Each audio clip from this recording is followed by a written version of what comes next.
cyane cyane twabonye mu gihe cya jenoside ko uruhare rwinshi rw'abakoze jenoside rwari urubyiruko rw'abahungu kandi n'uruhare runini rwo guhagarika jenoside rwakozwe n'urubyiruko rw'abahungu nanone kuko gukorera Imana first of all to hit to the point ntabwo ari gukorera Imana muri church. That's not serving God ukiri mutoya. Let's get it. One thing I realized, I think people who are married, for example, in Ephesians 5, it talks about, it clarifies the importance of emotional growth. Emotional growth when it talks about husband and wife.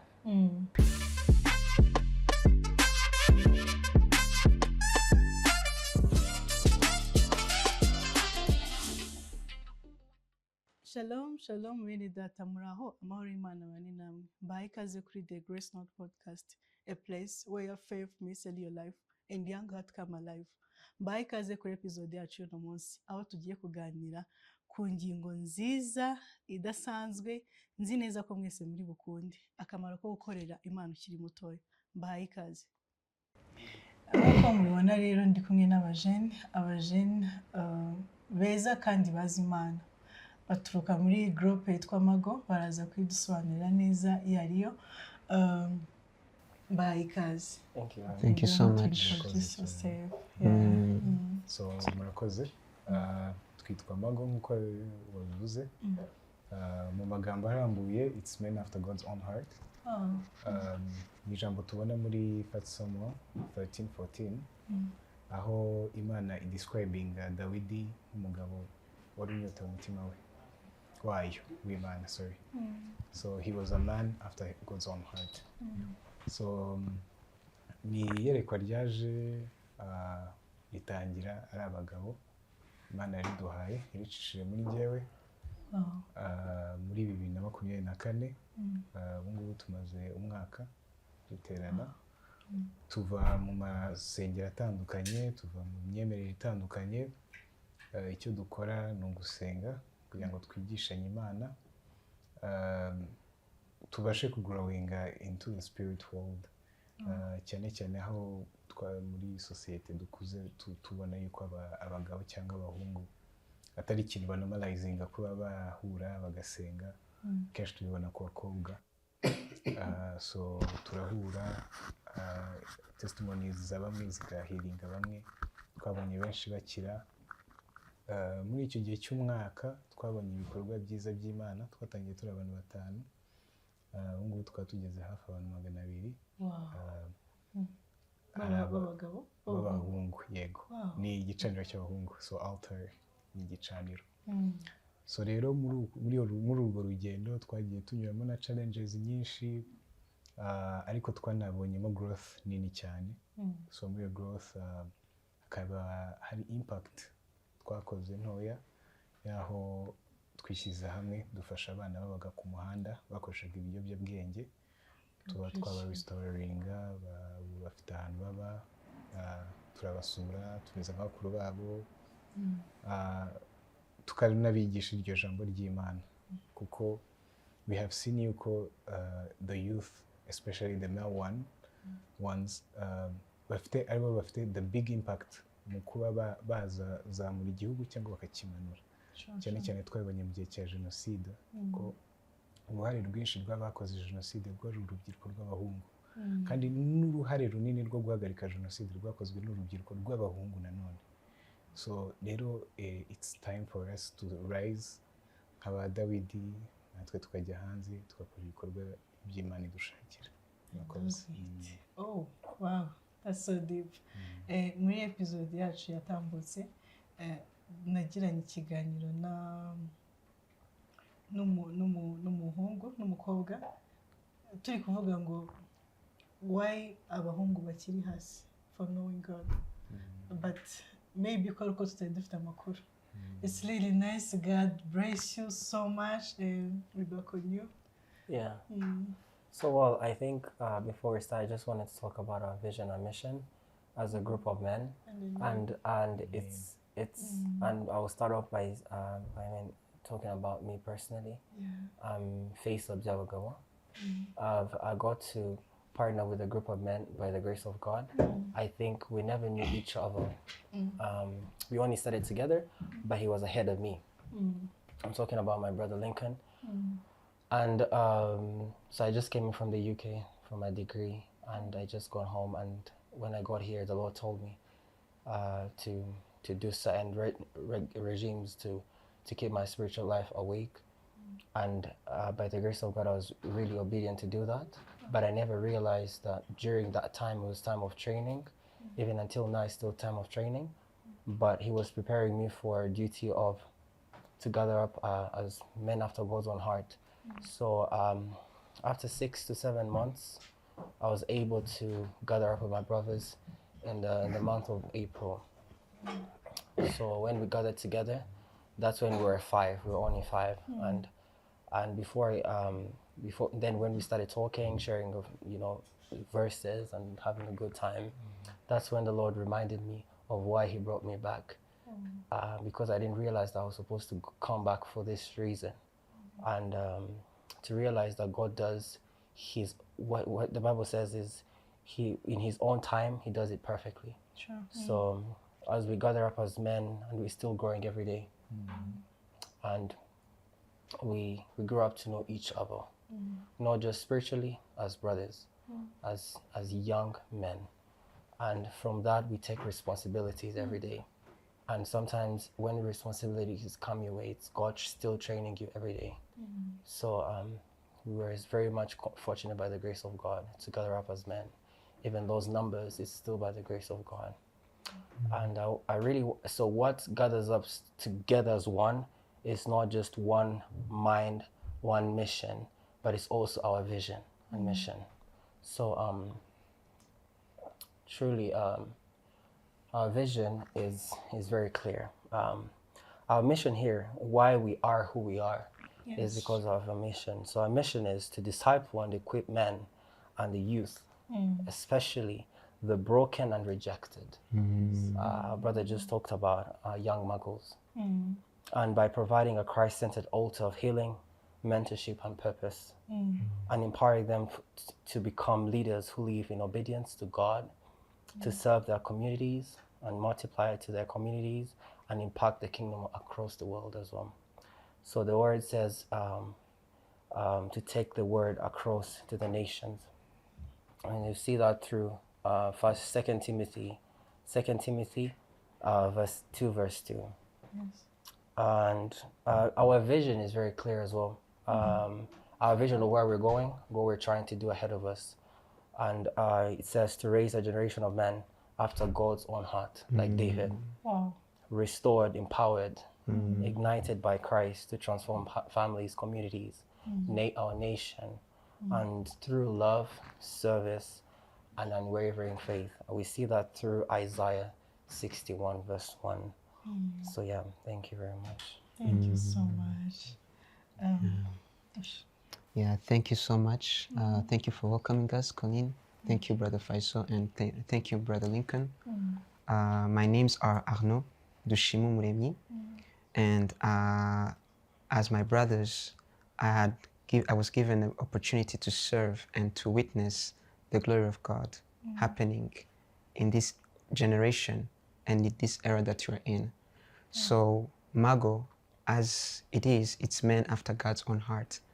Mu Kinyarwanda ni abasore cyangwa abagabo bafite umutima Imana yishimira. Amen. Iri jambo ntago ubwo nanjye, like my brother Faisal, ubwo nanjye nari ndi kwiga hanze in about from 2019 until 2023. I didn't know that as well. I was in training. And when I joined the Men After God's Own Heart, it wasn't actually, it was still growing, but we were still about learning about the Word of God. We were still equipping ourselves, but we were started from not even very spiritual things. Twatangiye turi abantu bashaka kumenya Imana, afite iyo nyota. So the men after God's own heart are really seeking about what is the truth. It's amazing. It's amazing. It's a grace of God. Really having abasore, I think you all have a work. imagine having work, having God, serving God. It's really, I don't know, how can I say it? Mwaje hakwiye mu gihe cya nyacyo, just to serve God, just to let people know what serving God is, ukiri mutoya. Ndashaka kubabaza, gukorera Imana ukiri mutoya bivuze iki kuri wowe? Gukorera Imana ukiri mutoya, gukorera Imana ukiri mutoya, icyambere cyo ndavuga icyo bitari cyo, kuko gukorera Imana, first of all, to hit to the point, ntabwo ari gukorera Imana muri church. That's not serving God ukiri mutoya. Let's get it first thing, kugira ngo utaza wenda nutanumva ibyo ndi kuvuga wenda bikurikira, ariko ubanze wumve ko gukorera Imana, it's not a religious service. Gukorera Imana means surrendering. Sure. That's what serving God is. Serving God ntabwo ari ukugenda kubwiriza. That's a part of the responsibilities, but that is not our true service. The Bible says in Romans 12 that we must surrender our bodies as living sacrifices that are acceptable to God. Ngo dutange imibiri yacu nk'ibitambo bizima byemewe n'Imana. Sure. That is your act of true service. That is Romans 12:1. So that is what serving God means. Now, serving God as a youth means you have now surrendered your youth. You have not surrendered something which is, you're not going to serve like someone serving man. When you're serving God, you're not serving man. You're surrendering your youth. The Bible says you are pure, you're pouring yourself as you're pouring a drink. So serving God is pouring yourself. You pour yourself daily. You surrender yourself. So gukorera Imana ukiri mutoya ni ukuba wishize ku ruhande wowe ukakora icyo bita consecration, ukishyira ku ruhande kugira ngo Imana ibashe kugira ngo ubashe kuba igikoresho, a vessel ibasha kuba iy'umumaro. Kuko buriya Imana iyo igiye gukora burya ntabwo ituruka mu ijuru, ikorera mu bantu. Ni kimwe nka Satani rero. Satani nawe ntabwo, he doesn't have a body, so he takes ours. So serving God means you let yourself become a vessel that God uses. Wow, that's so deep. Ariko mu byo numvishemo wavuze ko gukorera Imana bidasaba kuba uri mu rusengero cyangwa uri preacher. Imana the name again? Faisal. Have you saved Jesus Christ as your Savior? Yes. And why and how? What and how and why? Well, in the most like basic way, some of us have grown up in a Christian home, and I got that. But I'll shock you in a bit.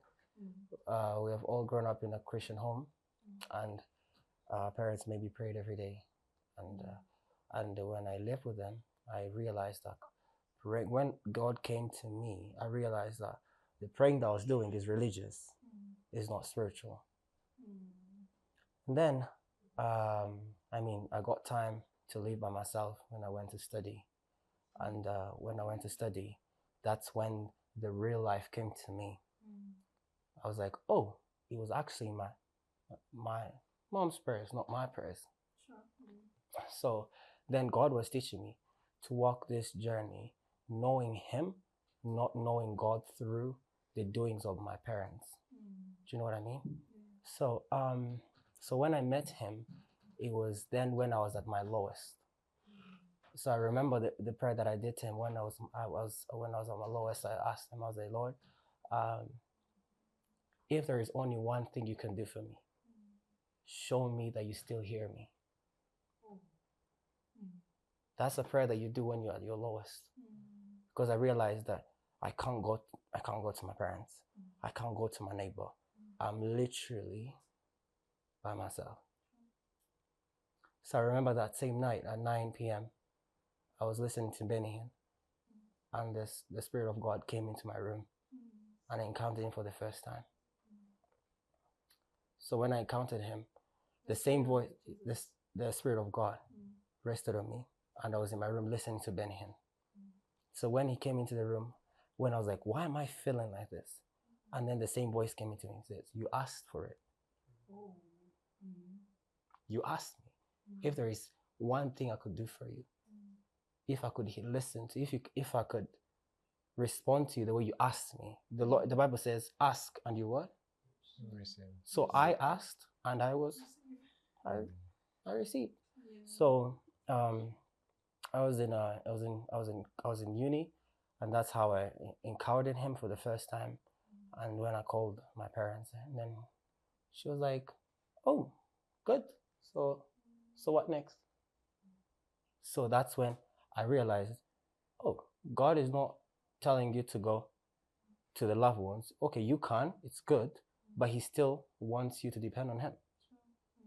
So that's when I went back to him, and he gradually started telling me more about myself the more I was in his presence. So yeah, hopefully I answered your question.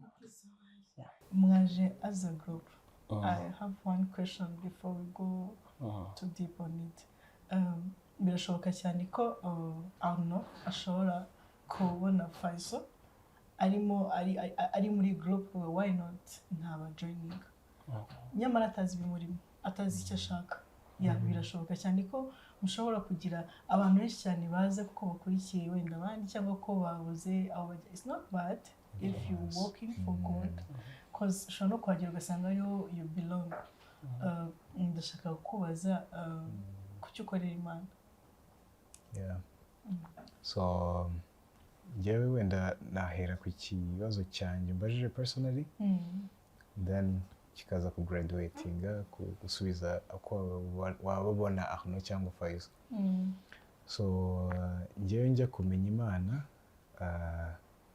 my personal encounter, nanjye natinze mu magambo byari back. Okay.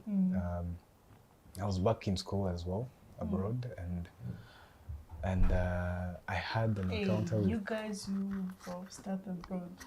Yeah. I connect. God does his things in his own way. Ariko njye njye ugarutse mu Rwanda, I think before all of them. So njye njya kugaruka rero nibwo nagize encounter n'Imana. It was a personal encounter. Ni muri moment nari nkeneye Imana cyane. Nari muri challenges ntabonaga ko nabasha kuzisohoramo. So muri uwo mwanya Imana iranyigaragariza. I encountered the Holy Spirit. Ariko in a needy situation, wenda ntavugira hano. So Imana iranyigaragariza, imaze kunyigaragariza impa ubuzima bushyashya. So ubuzima bushyashya nangiye gutangira, nabutangiragaho gatoya nkiri aho nigaga. Ariko ntibwari bworoshye kuko aho twabaga ntago iki gihugu cyemeraga cyane ibintu by'amasengesho. So n'uwo wabibwiraga ku ruhande yagufataga nk'umusazi. So walking your journey, nubwo your journey yari igihe gito ariko cyambere igihe kirekire kugira ngo undi muntu azumve ko ndimo gusenga, babibonaga nkaho you're depressing or you're having a problem. Ariko icyo gihe njyewe nari naramaze kumenya who I'm serving and the impact he's having on my life. So bidatinze rero nahise ngaruka mu gihugu, tugarukaho gatoya ibintu bitameze neza during then COVID time. Muri COVID time nicyo gihe twagize urubyiruko nk'abantu b'abagenzi maybe. You know, my social medias, you could see now people are really committed to know Christ. Kubera ko babonaga indwara iri kwica abantu batazi urukingo rutari rwaboneka, nta kintu kiri promising cyari cyagaragara. Ariko kubera bwabwo bari bafite nk'iyo scenario warumbajije, abantu benshi ubona ba following the line of Christ. So I remember there were many groups called Clubhouse, habagaho n'izindi zitwaga, I don't remember them many. Nyinshi za ego. house parties. So ugasanga hari abantu bagiye bafonda ama groupe yo kuzajya basenga. So muri kiriya gihe hari abantu bashakaga gusenga, ariko abantu bashaka gusenga ntabwo basengaga kuko babishaka, basengaga kuko bavugaga ati ibyacu akacu karabaye, reka dukorere Imana hakiri kare bitazatutera ikibazo. So ho gato nihuseho covid isa nk'irangiye, abantu babaye nk'abarelaxinze. Twese, let me speak generally, twese dusa nk'abarelaxinze kuko twabonaga ibintu biri promising, tubona yuko nta kibazo tukibaye. Ariko ngo buriya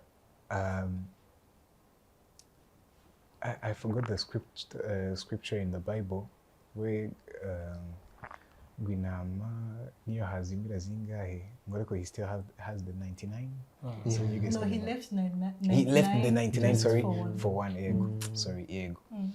So aho ngaho muri iyo moment niho nongeye kubonana na Kristo personally. Noneho kubonana nawe anyigisha ijambo, anyigisha gusoma Bibiliya. Ntabwo narigeze niga gusoma Bibiliya, nta muntu spiritual father nari mfite, nta muntu wanyigishaga, nta muntu wanyerekaga uko inzira zo gusenga zimera. Ariko God can be your own counselor and your own mentor if you want him and you allow him to do so. So muri iyo moment nibwo nize ijambo ry'Imana, nibwo natangiye kujyana connection na communication n'Imana iri wide. Nkagenda nicara ngutya nkicara nka visioning ibintu.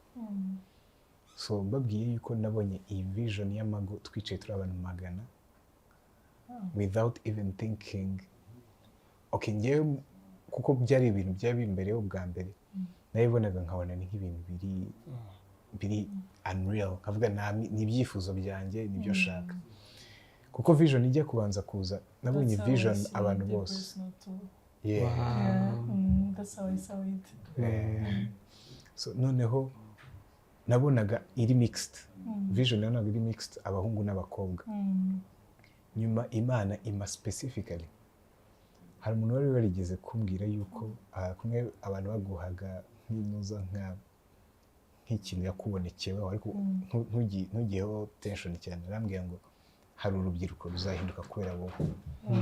I remember when I was still young, I rebuked it. Like, ntabwo nshaka kuzaba pastor. Kuko yarambajije ngo ntuwe murimo w'Imana wakora, wumva we mu mutima wawe wakora. Hareba, I'm like, maybe communication. And I'm ngo no, God will make you transform the nation. Ariko ngiye nkajya numva ni bya bindi abantu bashaka kuvuga neza, baba pastor bashaka amafaranga. Kuko noneho ngiye naimvuye mu environment y'aba Catholics. Muri Catholics hari ibintu bimwe na bimwe bitapfa kuza ngo tute tubyakira.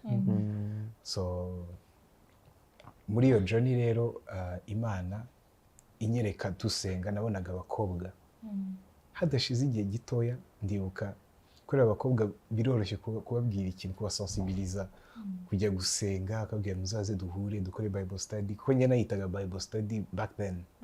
Nabona ikimana ituzaniye. So okay, you know, we can sit down, meditate, you know, learn the word. Aho kugenda babwira ndabateguza, nkimara kubateguza bigaho nko kwa gatandatu, God gave me another vision back. He's like, no, only men. So ku mukobwa nkawe kubumva uravuga wow, ku muhungu utuvuga na. So abantu ngiye kubwira abajama banjye ngo nimuze tujye gusenga, baragufata nk'umusazi. Urabahera hehe? Urababwira wowe nkande, wowe urababwira nkande, wowe uri hehe standinze? You're not giving anything. So you want to bring people. cyane ko bazi ko ibintu byo gusenga by'abantu bakora n'abantu ba depressinze babuze icyo kurya. Izo nizo answers na getting from the first people I told. Imana iratangaje. Ukuntu Imana itangaje, if I'm not mistaken, njye ndabona twari abakatolike cyane rwose. He was Catholic. So sinzi ukuntu twisanze ahantu, urabimbwira nawe ndakubwira. Ubuze ikintu cyiza cyo kumbaza uburyo twiganye tukiri abakatolike. Buriya head boy. Ako kanya Actually urakoze Really? kumentioninze urakoze Wow. kumentioninze ako kantu Eh. wenda ndanagira n'umwanya mbisangize muri ntago nanjye kukavuga ko ngakace ntago ariko nanjye kuvuga ariko urakoze cyane kukavuze gusa kuba wenda reka nangiye kuri akuvuze ko kuba head boy twari turi kuvuga ku bintu Imana yadutoje kugira ngo tube tugeze aho tugeze ahangaha muri tronc nize ahantu bita ifaki hano Kimihurura. It was a good school. Twize mu bapadiri they were also Catholics, but what I can say during that time there wasn't quite a spiritual connection that I had with God, but I was a Catholic. Igihe nagiye nyiri muri ifaki hari ukuntu I didn't do as well as I did in school compared to primary. Muri O level nabaye meze nk'umuntu urangaye ikuntu, but when I went to the A level aho twiganye, it's very hard to tell people ko nabaye head boy. But when I look back upon my journey, I see that this is not because God wanted to elevate me at that position, but because God was preparing me for the position that He's going to take me. Kandi ntabwo nari nagakizwa. Rero bitumye ngaruka nanone ku kintu Lincoln avuze cyo kuba ngo witwa ngo uri umukatolike, ngo kuba uri ngo umurokore, ngo kuba witwa ngo undi mu idini runaka. Ngewe ubu ngubu abantu bakunda ari ikintu bambarije ati se aho uracyari umukatolike. Ngewe I'm not a Catholic. I'm not a Protestant. I'm a follower of Christ. And nkuko umuyobozi wacu yabivuze, the man after God's own heart altar. It's not religion based. It is. To be in the church. We need to. That's one thing. That can make people think like kuba mu rusengero nta kintu bimaze. We can have a group and group. Hoya ugomba kugira aho ubarizwa, kugira adresse ntacyo bitwaye.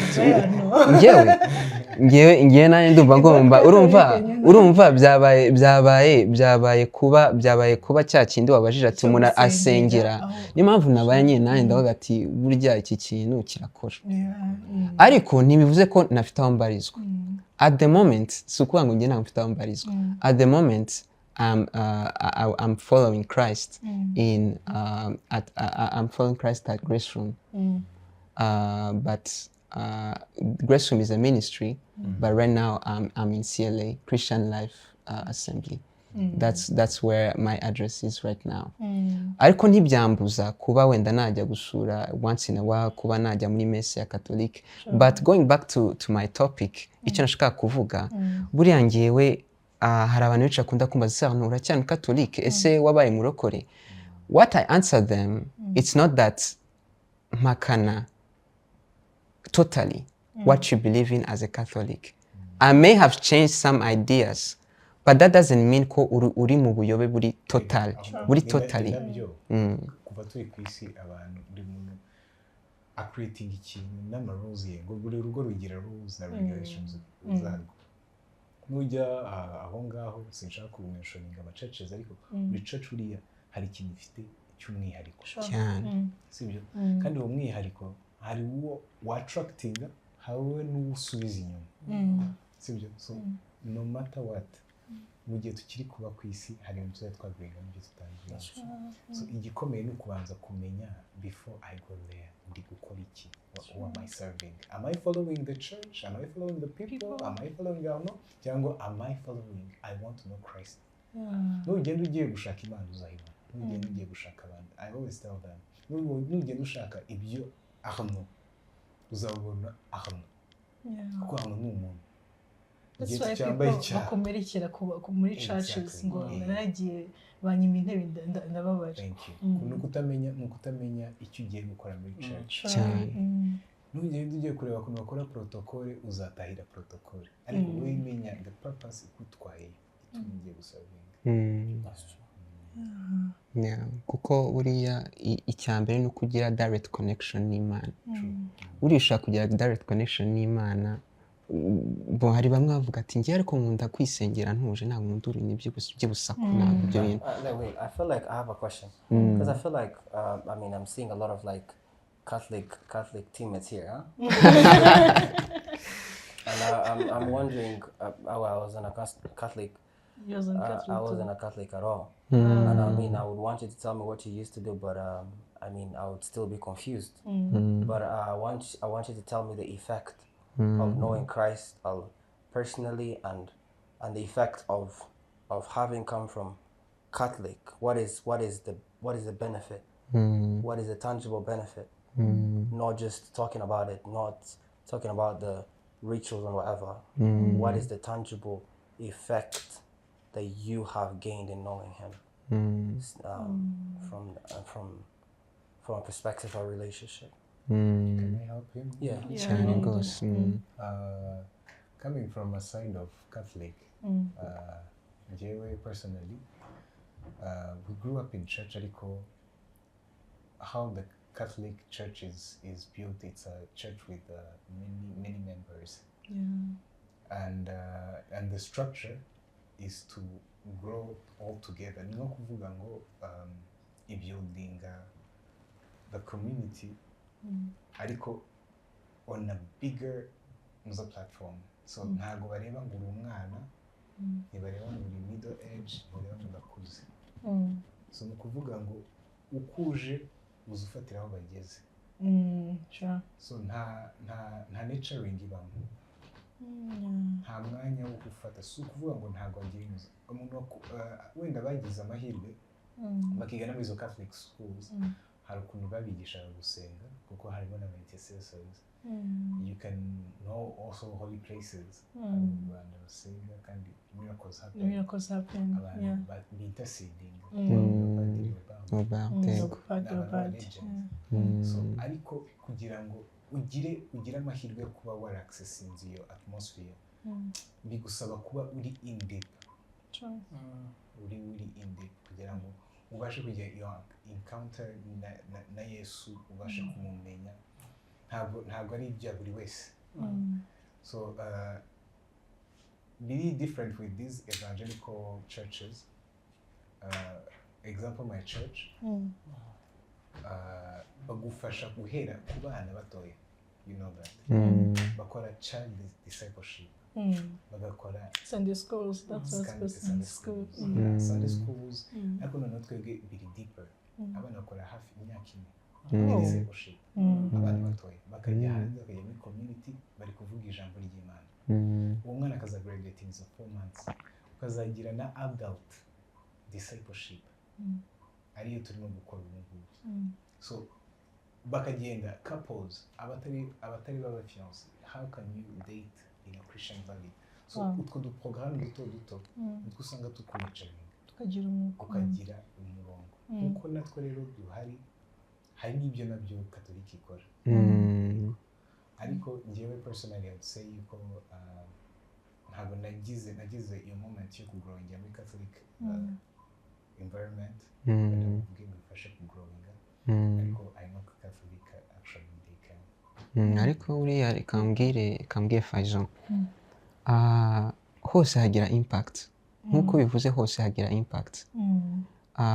Ntago navuga ko gusa muri gukiryo turi evangelical, ntago ari honyine hagira impact. The Catholic Church has a great impact. We must always remember that the Catholic Church is the first church that was instituted as following Christ. So the Catholic Church has made its own impact. Gusa nje on my personal basis, iyo nta muri Catholique, it based so much kuba naho ndi kugenda right now. It was the basis of how I am right now. So kuba narabaye muri Catholic, hari ibyo wavuze ku bijyanye n'izo programs. Ariko one thing about the Catholic I like is about the Godfather. Although I had this controversy about the baptism in the Catholic Church, which is very controversial. Actually, ngarutse kuri story y'igihe nanjye nakijijwe. A friend of mine, uramwibuka Shema Josu. Shema Josu, actually, he's the one who drove me to salvation. Igihe yagiye kwa data. igihe yapfuye nubwo nakiraga kiza yapfuye kuri enye ngiye noneho yapfuye ari nijoro ngiye noneho mbimenya kuri eshanu. Nanjye kubaza niba wahise wakiraga kiza ko wanyapfuye. No, ntago bon umunsi yitabye Imana nibwo nakiye Kristo, ariko ntabwo ari uko aricyo cyatumye nkizwa. Uriya umuntu akijijwe ntabwo akizwa kubera umuntu, ni ukubera umwuka wera. Kuko buriya nari ndi muri journey nk'iya journey wavuze uri gushaka Imana, wari uri muri situation udashobora kudisclosing. Ariko biranashoboka kubera ko wari wanamubuze ko agiye depression aho bagakora bibi birushijeho. It is possible. Ariko we it was like cyari nk'ikintu gishiraho full stop, cyari nk'ikintu kimeze nk'inzogera ivuga ati this is time. Kuko nari maze igihe ndi gutegurwa, kuko aho nabaga muri Poland there was a friend of mine twabanye igihe kinini. I told him about how I was dealing with life at the moment, and he told me, Arno, ntabwo ufite ikibazo cya intelligence, ntabwo ufite ikindi kibazo kiri disability. You need to have Jesus Christ in you. When he said that, do you know what icyo natekereje? Navuze ati nkeneye kujya muri church kurushaho. Kuko ngiye numvaga ntemeruka church kera baba bavuga igiporo naho twabaga. So I didn't understand a lot the language at the moment. Ahandi bavugaga icyongereza habaga ari kuri.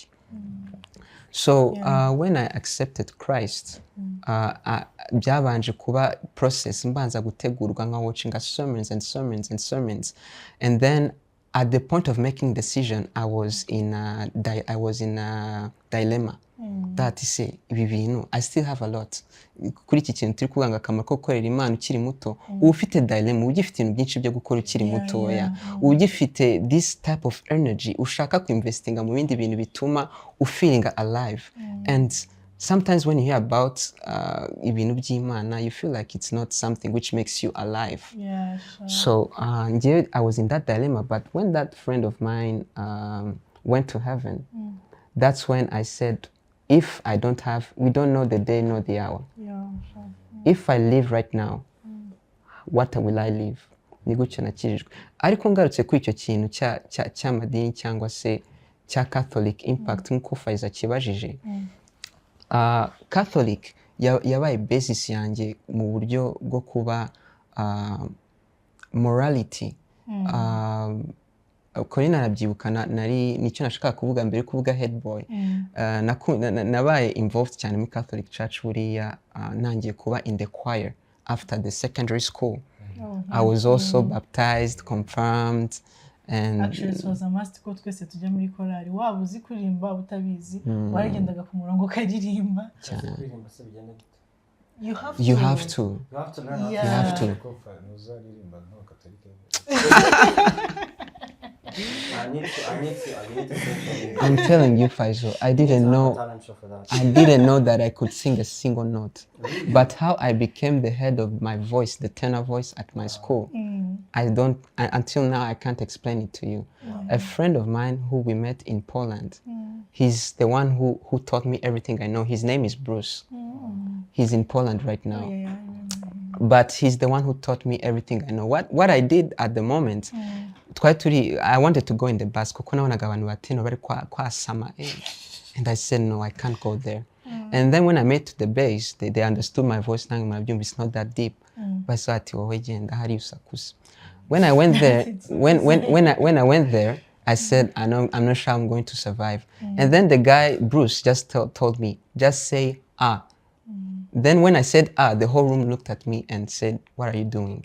I didn't know. Sing a little for us. Yeah. I think this is the right time. Oh yeah.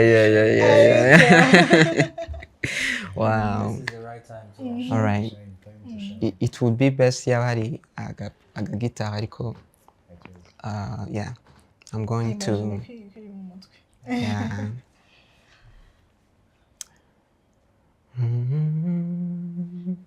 Amaraso yamenetse yankuyeho urubanza yarambohoye ndaririmba kuko nzi yuko nababariwe narabohowe ndaririmba kuko nzi yuko nababariwe benshi bari bazi ko nkiri wa wundi bandi bari bazi ko nkikora ibya kera reka mbabwire narahindutse yampinduye izina amirindi izina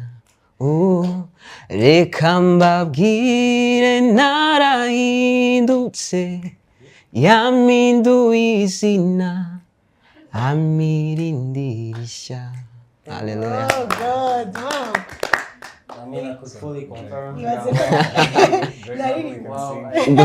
ubwo se ukuye kora ariko ko uyikuye hehe?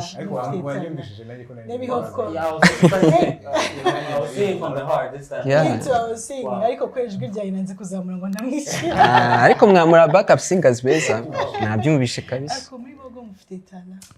Mugomba gukora ibintu byinshi cyane. Glory be to God. Yes, the Grace Note podcast, our vision, we discuss about God, goals, and growth. Like as a youth, we have to have all that. Abo twaganiriye mu kiganiro gishize, twaganiriye uburyo ki ushobora guhuza imirimo ukora n'Imana, like kwinvolving Imana mu mirimo ikora. Yes, we are youth. Abantu bari outside bashaka kuvuga ngo babuze icyo bakora. Kandi se koko Imana yaduha ubwenge bwo kuba icyo dukora cyangwa yaduha ubwenge bwo kugira ngo dukore kandi tunayiservinge. So I had a question kuri iki kintu, maybe Faisal, you're going to answer. Yeah. How does serving God connect with your dreams and life goals? I think I got like a very important person telling me that before. He said very openly, he said when God blesses you with something, he's always aligned with his vision. Sure. So like we can see Adam through the garden. He only could have a helper because he had what? A purpose. And purpose and a vision. So when God comes to you, when God says, "This is my son," he has installed something in you. It says, the scripture that everyone knows is that I knew you in your mother's womb, and I destined you to be something. But what is that something? It's a vision. But he said, I knew you before you were in my mother's, so which not means, before you even came. you know, so which means your spirit knows what it needs to be here for. But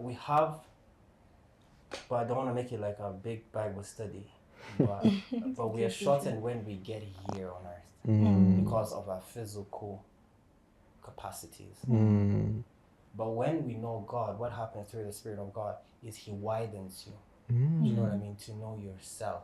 Through what? Because your spirit enlarges through capacity. So that's exactly what happened to me. Yes. When he told me, he says, you're going to do this, you're going to do this, you're going to do this. But what happens is then you start asking questions. It's like, oh, okay. When?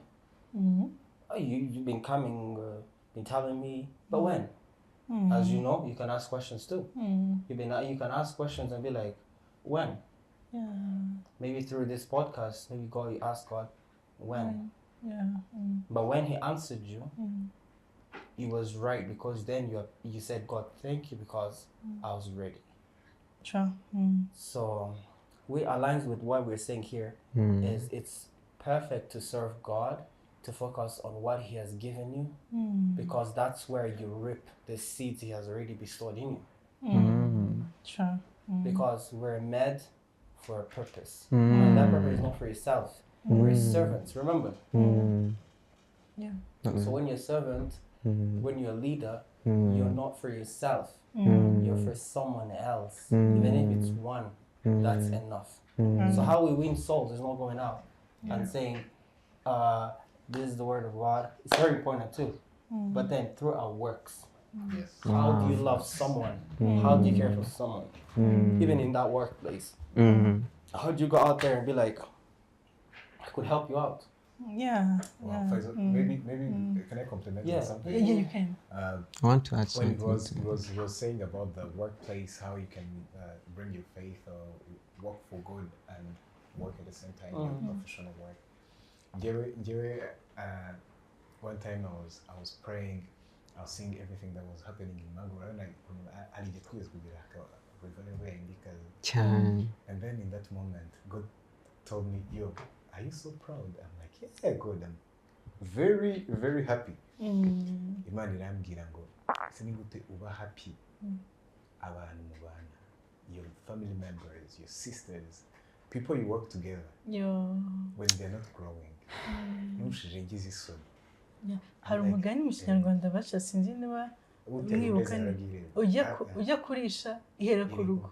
Yes, why ujya outside? Ibyo wabyumvishe. The cow that goes eat Yego ko. Amen. How do you get to cow? I don't know nanjye cow nanjye sinzi igihe twabyumvishe. Bageze mu ngo. Inka ijya kurisha ihera ku rugo like on the Kurugo? Yeah, at your own house. Yeah. So okay. Okay. Seems like you don't get it. You don't get it. We'll get it in heaven. You have the reasons after, okay. Kurdiswa. So rero muri iyo moment numva ngize umutwaro ubona ko buriya ku kazi niho hantu du spending the most biggest time of our lives. Imba tumara 9 hours at work. Nukuvuga ngo izisigaye tuzimara iminota mike tumara no mu rugo niyo mike kurusha iyo tumara ku kazi. I remember naho byabanje bimbera nka bushyashya nk'igihe mago yajyaga gutangira n'abasaba bandi babwira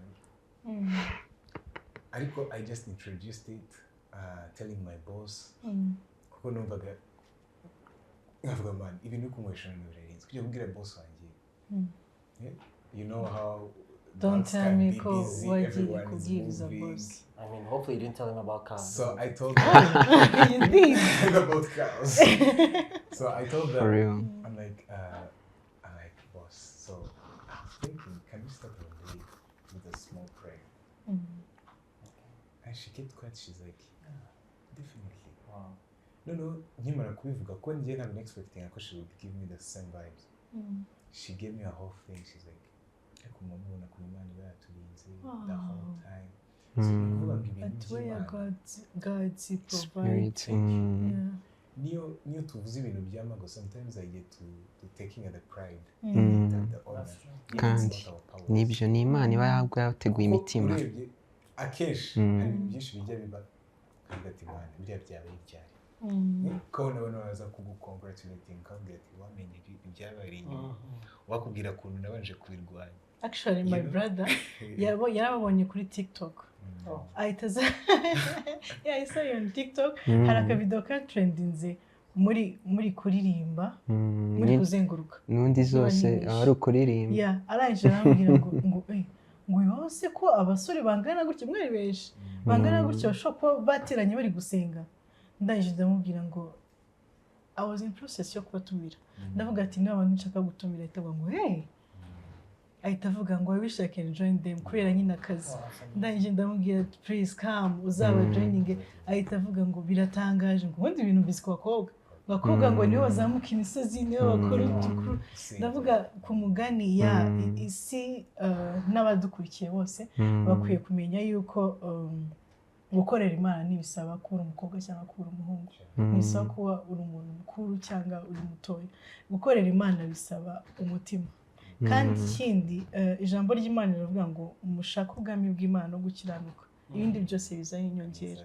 So niba twicaye hano tutarimbura mukoro, that's fast. Ikintu dukwiye gushimira Imana. Icya kabiri niba turi hano dufite famille zimeze neza like nyine zihumeka umwuka w'ubuzima. Niba turi hano dufite abavandimwe, niba turi hano tuvuga Imana, se mushyeka ko kujya mu by'Imana itazajya mu byacu. Ibyo iyo topic yo tugiye kuyivugaho dukoreye. Tuzi ko twazaba abantu twaba abantu bicara bakumva ibitekerezo. Hari ikintu kimwe nshaka kubabwira, uko mutubona hano tugiye dusengera mu misozi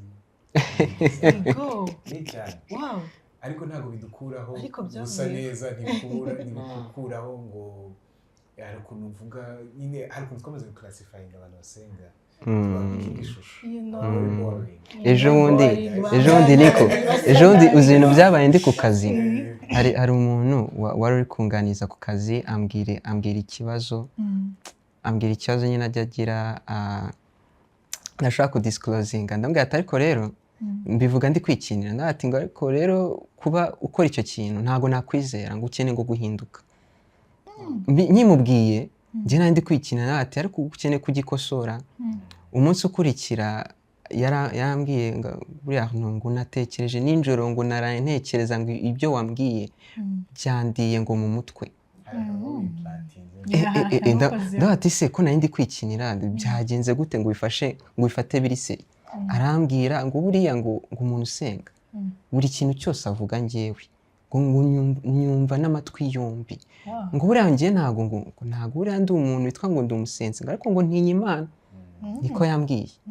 Buriya biratangaje cyane muri iki gihe urubyiruko bamwe benshi bitwa ko cyane cyane wenda nkunda muri iki gihugu cyacu cyangwa se muri Afurika, usanga ako kantu ko kuba hari kubera dufite nyine aho tubikura, dufite that thing that is installed, dufite fear of God, ariko ntabwo dufite cya kintu twavuze kare, direct relationship n'Imana.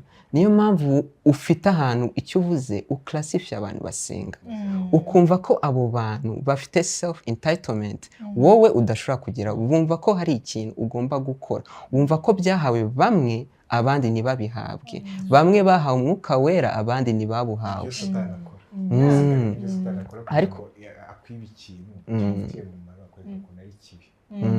Buriya Satani ashobora no kukwereka ukuntu kwiga nta kamaro bifite. Bande ba Bill Gates bande bigeze biga. Ati abandi bakize bose bigeze biga. Ntunashake no kumenya the reason why umuntu yagiye mu ishuri. Ukumva ni just you still have the same mentality yuko kwiga ari degree ugiye kuzana gusa. Nta kintu bizakumarira. Ariko nibiga uvuga ngo hari icyo ushaka kugira ngo nige, kugira ngo nzakibyaze uhinduke undi muntu nakimenye just. So na Christianity ni kimwe. Sometimes urareba ukareba nyine outcome niki, uko nitwa umurokore ntambara congo akabiclassifyinga muri iyo news, ariko mumenye ibihishemo. Mental health issues, it's something that is very serious in this generation. So ibyo byose actually I was going to ask, is serving God really meet with mental health? So is it related? Of course, definitely. Do you believe that serving God helps someone to grow emotionally and mentally? Do you believe it? Definitely. Definitely, because maybe also my friends will have something to say about it. Ariko, as much as you stay with God, and as much as you agenda aku-educating, aku-nurturing, buriya Bible, it's one of the best degrees you'd ever achieve. Kuko Bible includingamo every single thing. Maybe reading it as a book, it's a problem, but reading it with the thirst of the Holy Spirit, you understand. Ibintu byose tunyuramo mu buzima, answers zazo mu Bible. So mental health. But bamwe bavuga ko ugifungura na Bible itusinzira. Cyane. Kubera ko ni bya bintu navuga, ni bya bintu byo kujya kwiga kuko ushaka obtaininga degree. Uzagusiba uzajyayo seti ibirenge, wumve ni nka punishment kuri wowe. Kubera ko ntabwo uzi icyo ushaka kurikuramo. So nufata Bible nayo ukavuga ati reka nisome for the purpose of yo kuyisoma. Kuko nubushe kuyisomya ba pastor cyangwa sinzi uko babidefininga, nta kintu kimwe uzakuramo. Bible ni ikintu, nibyo nari kubabwira, one verse ushobora kumeditatinga umwaka wose ukagira ibintu bitandukanye. Yego. njye nayisoma wowe wayisoma tukumva ibintu bitandukanye. yego nuko Bible iri very wide, ifite perspective nyinshi, so kugira ngo ube open ubashe ku understanding ibyo bintu, nuko ubasha ku aligninga n'iby'icyo gitabo kivuga. So muri iyo moment iyo utangiye kumva ijambo ry'Imana niho healing iza.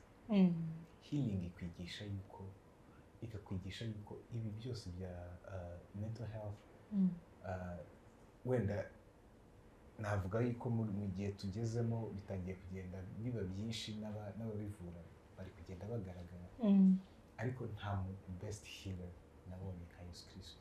Niyo muntu wenyine ushobora gutacinga the concept of mental health, kuko ushobora kugenda indera, twabonye abantu bajya indera bakagenda bakanywa ibinini, sivuga ngo bareke kunywa imiti, ariko at the end of the day ugasanga nta kintu kigeze gicenjinga. Ariko the little time we have seen it, you know, 100%. Little time umuntu agenda amenya ijambo ry'Imana, agira curiosity, abaza, atinda mu Mana, utinda mu masengesho, utindana n'abantu musengana. Bana nk'uko twicaye abantu bakamwumarayizinga ko bakwicara ahantu restaurant bakaganira ijambo ry'Imana, bikaba part of life. Kugira ahantu abantu kera bazi kuba high kuno byaga bimeze cyane. Ngo do not be ngo do not be drunk with wine but be filled with what? The Holy Spirit. Niyo high Bible ivuga. So definitely maybe you guys have I think I mean, one thing I've realized, I think people who are married, for example, in Ephesians 5, it talks about, it clarifies the importance of emotional growth. Emotional growth when it talks about husband and wife. I think usually when we read the Bible, it's like, oh, a man has to be like this, a woman has to be like this, but everything is about emotional intelligence. True. How should a man be and how should a wife be? So when you realize that you cannot be something that you have not matured into. So what God does is he takes you through a journey of knowing who a man is and who a husband is. So through that maturity growth, then you align to get a wife. Because you realize that you cannot take care or really treasure something that truly you have no emotional intelligence about. Yeah, sure. So what God does at Kenshi, when he wants to mature you, is he first takes you to a journey of knowing yourself. So when you know yourself, then what happens is you expand yourself into love and sacrifice. So when you know what sacrifice is, then that's where the emotional intelligence comes in. You self-deny. But you self-deny without someone else telling you to self what? Deny. But what you do is out of love, you self-deny, out of just like that. So then you stand to be a head of a family because then you know your responsibilities through emotional intelligence. Then you lead by love, not because you have someone else has told you to what? Do that. So that's where the gospel is. It doesn't just come to solve the purpose of salvation, but then it comes in to understand what love is. So love is, you lead through love, you treasure through love, you take care of each other because of love, not because you have to. So that's the whole importance of that. I want to say something kuri icyo kintu rwose kuko regarding emotional intelligence hari ikintu tugomba kumenya. First of all, ikintu Lincoln yavuze kijyanye na curiosity, buriya nicyo kintu ibintu byose niho bihera. The curiosity niho byose bitangira ku bantu bose bari kudukurikira. Buriya muri Yobu 28 havuga ngo kumenya Imana nibwo bwenge, ngo kuva mu byaha niko kujijuka. Buriya ikintu Lincoln yavuze kijyanye no kuba abantu bari gushaka kwiga Bible ukumva ko bashaka kuba pastor cyangwa bashaka kujya theological degree is a lie from the devil, from the pit. Kuko mu by'ukuri Jesus said an interesting thing. He said that he who wants the truth, he who is on the side of truth, hear my voice. Hari abantu benshi ndi gushaka gusoza icyo nshaka kuvuga. Hari abantu benshi baba bashaka kumenya ukuri muri buno buzima regarding the emotional intelligence, regarding what decisions should I take regarding my life. The answer is found in Jesus Christ, because he is the only man who said, I am the truth. Buddha never said he's the truth. No other man in the world stood before everyone else and said, I have never sinned. I am full of the truth. I am the embodiment of truth. So we are made of, first of all, a body, a soul, and a spirit. Now that emotional intelligence you have is a part of the soul, because the soul is made up of the mind, the will, and the emotion part. Now the emotion part must be guided by the word of God, because if not, you will become an idolater. Do you know what an idolater means? It means you have something else installed in you that brings you another kind of emotion, that gives you another kind of attachment, and then that's why we have this kind of mental illness. Buri ibi bintu byose tugiramo ibibazo nuko turi abantu bari idolatrous. Niko Yesu yatwise ngo mwe an idolatrous generation. That's how it says God says we are. We are an idolatrous generation. Why? Because we have taken so many things in our hearts that we have changed the perspective. And now we have all these kind of psychological issues. We don't know about the truth about sex. We don't know about the truth about marriage. We don't know about the truth about finding God. All that on the Grace Not podcast. Cyane rwose. Gusa ndi gusoza navuga yuko gushaka Imana, kumenya Imana ni ubwenge burenze ubwo wagira bundi, kuko nicyo kintu Satani abashiraho veil mu buzima bwawe kugira ngo nugira imbere uzagata ariko nge sinamenye, kandi mu by'ukuri Imana izatubwira we are without excuse. So let's study our Bible, friends. Thank you so much. We're coming on turasa nk'abagiye gusoza. Muri the Grace Not podcast, we had a part called Vibe for Christ. Apart from praying, what else you do? Praying. About like for praying, what else you do? Like You can maybe tell them basically, generally. Yeah. No, himself. Oh, himself. Yeah. Maybe have activities.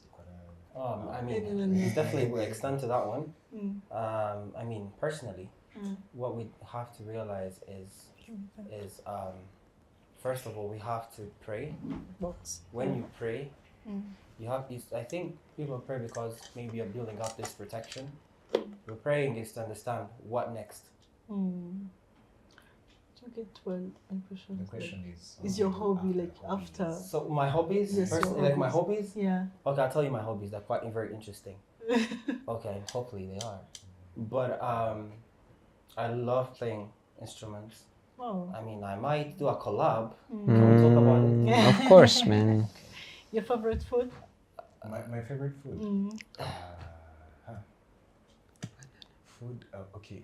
I am more into, it's funny, I love pastries so much. What is pastry? What is pastries? Pastries. Sweet tooth, eh? I'm a protein. I love croissant, I love such things. I don't love food so much. But if we come to food, I love pastas and noodles. That's So me. How can It's we weird. How can we collab with I don't need a collab. Okay. I don't know if the mufka Right now, I'm rich in Christ. The best. I'm rich in Christ. That's my value. My value is not my bank account. Okay, brother. Yeah. Okay, you're going to pick here. You lead the question and you answer. I have to pass you this one, family. Oh, I think I have to pick it myself. Yeah, sure. See, I'm not you're cheating. cheating. Okay. Yeah, I'm so sorry. Mine is it's like hard. I'm so sorry. Okay. Okay. Oh my goodness, it's thinking around now. Yeah, it's a challenge. Maybe we lead it for you and you answer it. As life is a challenge. It's a challenge, yeah. As life You lead is it. a You challenge. lead it. So we have to read it Yeah. out loud? Out loud, because Wow. no one knows what's inside. Yeah. Let's start for him. Wait. You read it. Take your time. Take your Oh, time. wait, just 2 minutes, please.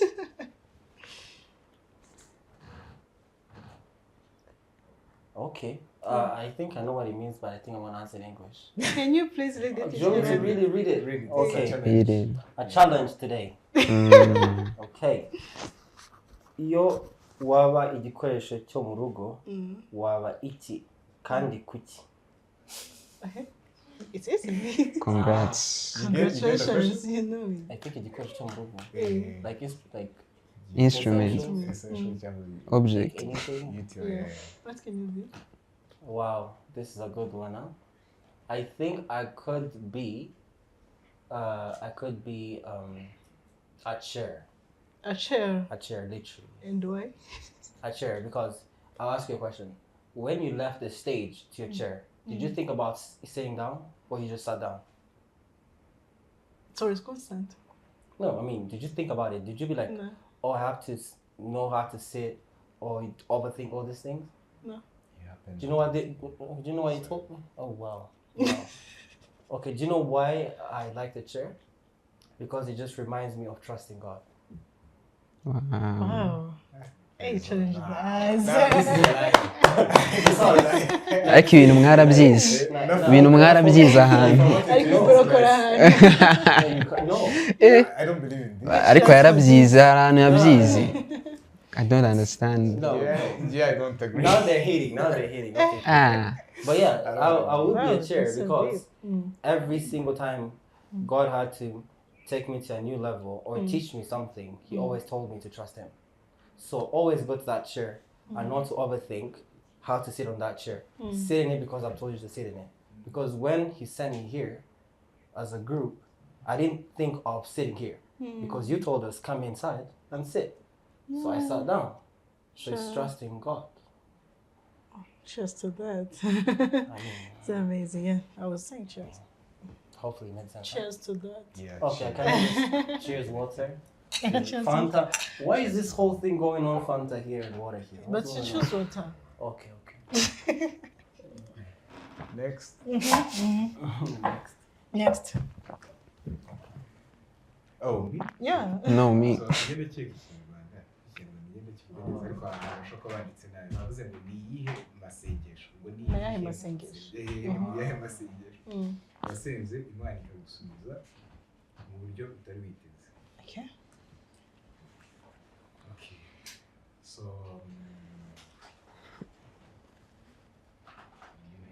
kuvuga ngo nasenze Imana isubiza icyo ntasengewe cyangwa icyo nexpecting. Cyangwa sinagusubiza mu gihe utatekereza ko yagusubizamo.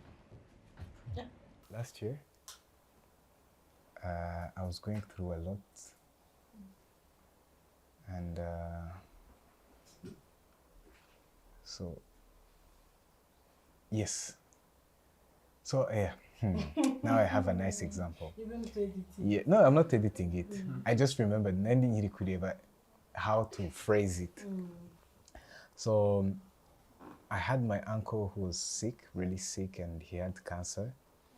I remember they called us to go to the hospital and he was not feeling good, and they felt like that day was the last day. And then I went into the room. I remember I was so charged with much powers, praying. Ndabyibuka, like I was seeing him on the deathbed. His heart stopped like 2 times, and we went to call the nurses, and I was praying, and then baga pumping at the heart. That thing gave me trauma. It gave me power to pray.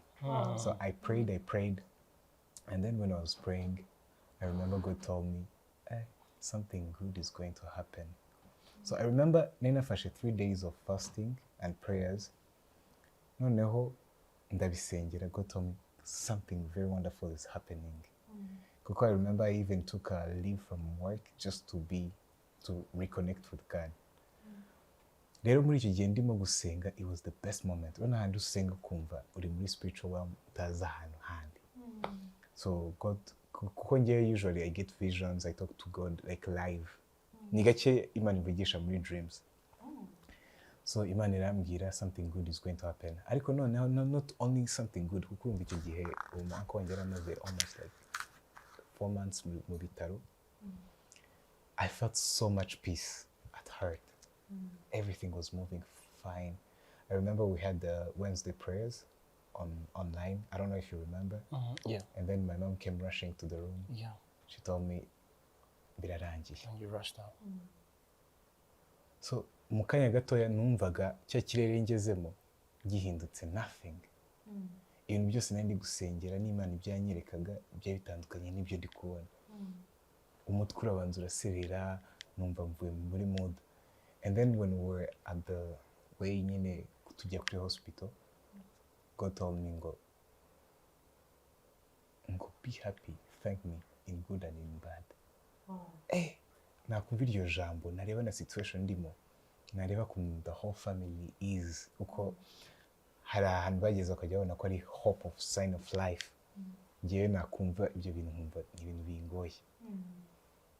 I remember I went and implanted a word of faith in my cousin who was getting crazy. He was moving around. Byamunaniye kudigestinga. Hahandi uvuga ijambo ibindi bindi, the Holy Spirit explains. He became okay, and now he's with us in Mango and serving God. Yet he was not serving God back then. That's true. I remember he used to tell us, ngo papa nakira ngo azagenda ngure byeri zose ngo zibaho ngo zimwe ngo yiruhura umutima.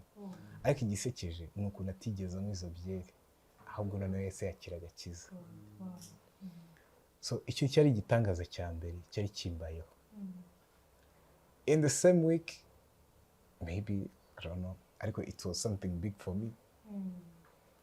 So God gave me a big gift, which maybe displaying it right now, I don't know, but ibintu byambayeho ku kazi, I had to travel, which was something very good for me, that highlighted my platform and work and to the group level. So hambaho ibintu by'ama chances ntabonaga imbere. Yeah. So yeah, gusenga ikintu kimwe, Imana ikakwereka ikindi. Yeah. Yes, Jesus walk. I don't know why. Nanjye mfite ikibazo ariko ni very interesting. Nanjye mfite challenge ahangaha. Okay. Ni iki cyatuma urira ushize amanga? Ushize isoni, ntabwo ari gushira amanga, ushize isoni. Warira ushize isoni. Ni iki cyatuma urira ushize isoni ubwo ubyishimiye se? Oya. Kwa kundi urira uri free. Udacaring umuntu kuri iruhande hino no hino. Ubu akenshi ko tukunda kurira wenda umuntu afite akababaro. Kuri ubwo bavuga ko wowe ushize isoni. Ese abantu bakamubwira.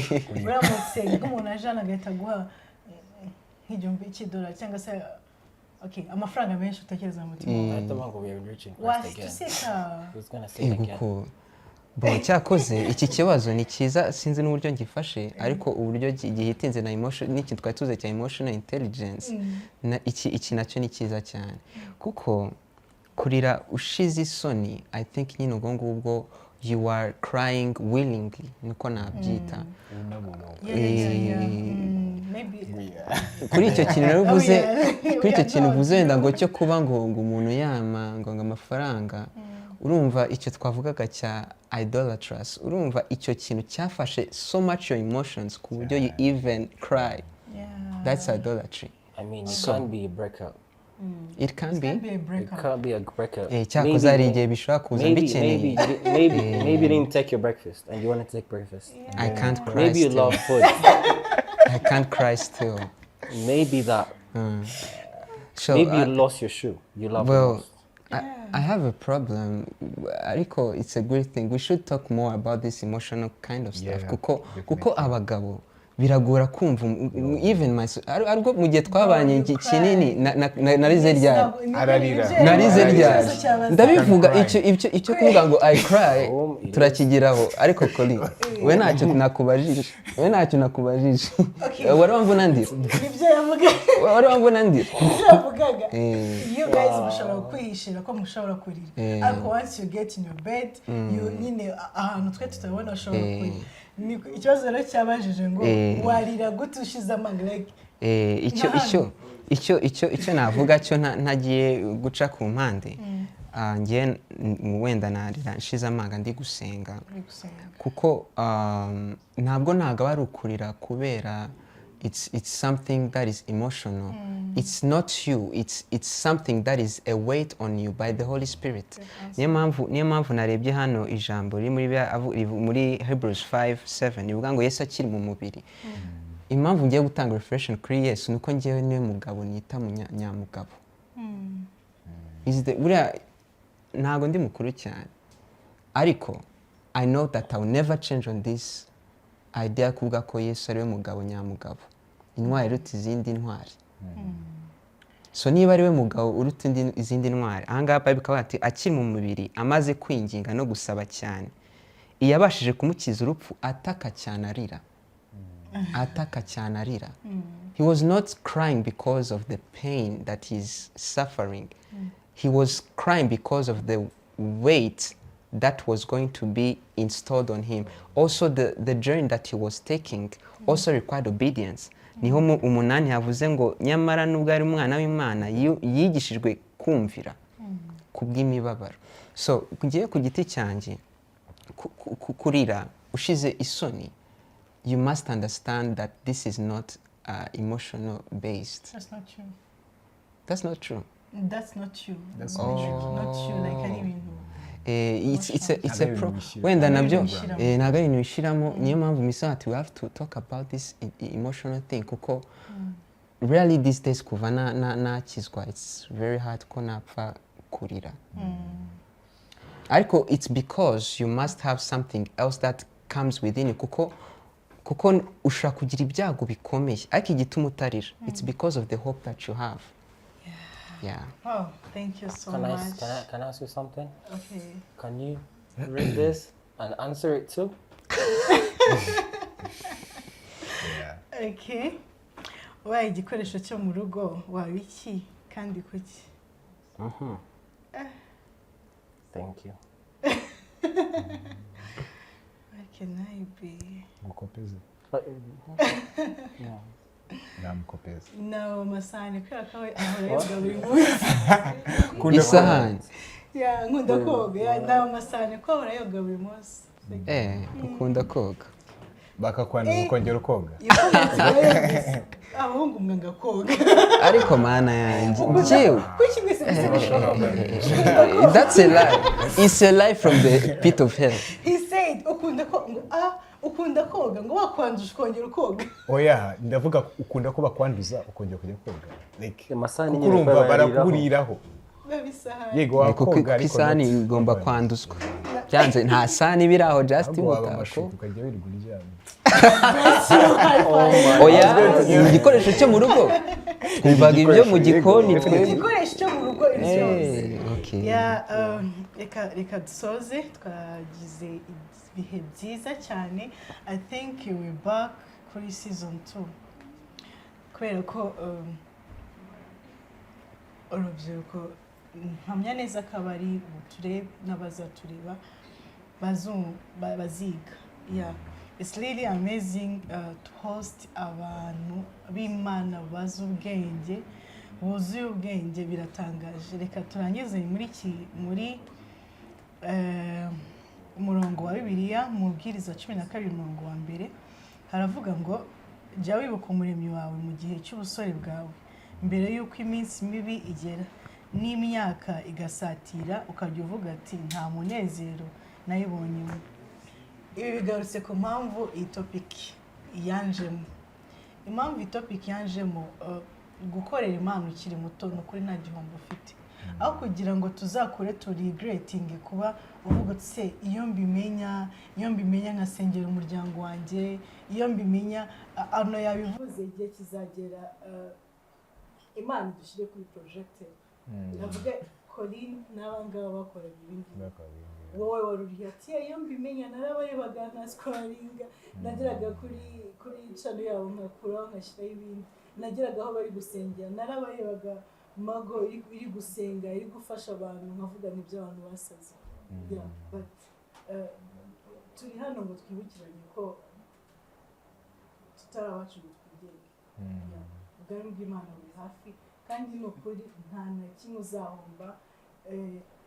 Wakwambara neza, wakora akazi, wakora byose muri Yesu harimo byose, muri Yesu harimo byose kandi ufite umurongo.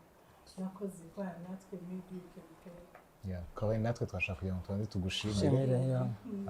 Ni igitekerezo cyiza kubona ko you're very young by the way. Kuba warakoze igitekerezo nk'iki ngiki ukaba wakwifuza kuzamura platform. So muri iki gihe abantu benshi barazamura entertainment zindi ziri cycle zidafite kubaka urubyiruko, ariko kuba ufite iki gikorwa kumva ko wanadutumira natwe nishema kuri twebwe kandi turagushimiye, and we are here to support her. 100%. God bless you so much. 100%. Thank you very much. Thank you for your time, and thank you for what God is doing in your life as well. It's a privilege, it's an honor to be in your presence today, and I'm pretty much we have learned so much from this today, and as we pray today, we'll also pray for you, and as you pray for us too, for what God is doing in your life, in our lives too. Thank you very much. Amen. I'm amazed kuba tubashije kugera aha ngaha. Satani ndakeka mwabonye uburyo yatuvanyije, ariko when you walk by faith, the rest is to God. So ndashima Imana Corinne yanganirijeho gato igihe nababwiye kuri iyi podcast, yanganirije urugendo yakoze kugira ngo bibashe kugera aha ngaha. So this requires sacrifice.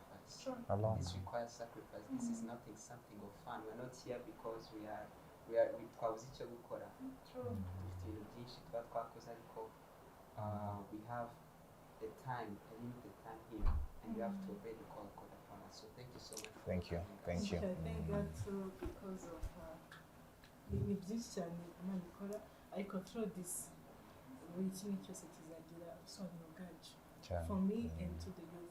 Amen.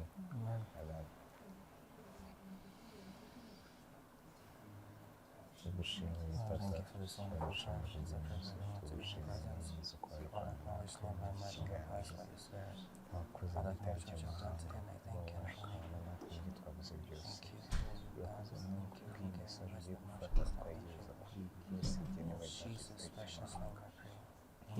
bwacu ahubwo bwo kugabanya ukabera reka Imana mwiza igikombe kirenze ikibazo yacu y'abana b'Imana reka umurimo wawe ukorwe, reka ibyawe byose bijye birimo gushaka kwawe.